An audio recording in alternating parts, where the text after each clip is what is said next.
మన దగ్గర సత్తా ఉంటేనే ఎవడైనా మూసుకుని మన దగ్గరికి వస్తాడు. ఒకప్పుడు అమెరికా మనల్ని వెర్రి వెంగళప్పల్ని చేసేది, పాకిస్తాన్ని పైకి లేపింది అదే. పాకిస్తాన్కి అసలు అణ్వస్త్రాలు రావడానికి కారణం అమెరికాని.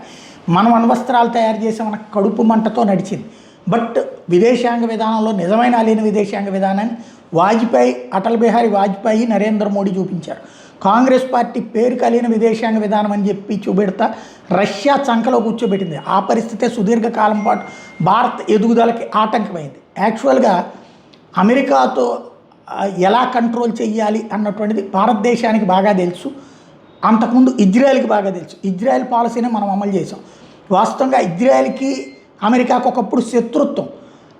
ఇజ్రాయెల్, బ్రిటన్, ఫ్రాన్స్ కలిపి ఈజిప్ట్ మీద ఒకప్పుడు దాడి చేసింది.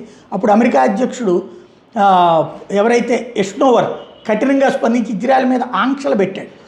ఆ తర్వాత అణు కార్యక్రమం సందర్భంగా కూడా 1960లో ఇజ్రాయెల్ డిమోనా అనే అణు కేంద్రాన్ని నిర్మించడం ప్రారంభిస్తే అమెరికా అధ్యక్షుడు జాన్ ఎఫ్ కెనడీ ఇజ్రాయెల్ మీద తీవ్ర ఒత్తిడి తీసుకొచ్చి దాన్ని ఆపేయాలంటే వాళ్ళు ఆపనందుకు గాను ఆంక్షలు కూడా పెట్టాడు.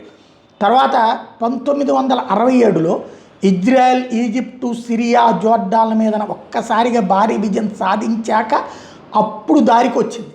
1970లో అమెరికా అధ్యక్షుడు రిచర్డ్ నిక్సన్ ఇజ్రాయెల్కి మళ్ళీ విమానాల సరఫరా నిలిపేశాడు. అయినా సరే ఎక్కడా తగ్గలేదు ఇజ్రాయెల్. మనం కూడా అదే లక్షణాలు కలిగినటువంటి వాళ్ళు.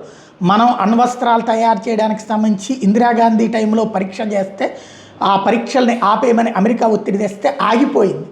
ఒక్క పరీక్షతో ఆపేసింది. ఆ తర్వాత అటల్ బిహారీ వాజ్పేయి టైంలో ఇంకొక 5 అణు పరీక్షలు చేసి టోటల్గా అనౌన్స్ చేస్తే మన దేశం మీద ఇప్పుడు ఇరాన్ మీద విధించిన, రష్యా మీద విధించిన ఆంక్షల తరహాలను విధించారు. బోలెడని ఆంక్షలు విధించారు. పాకిస్తాన్ పైకి లేపారు. బట్ ఎక్కడా తగ్గలేదు.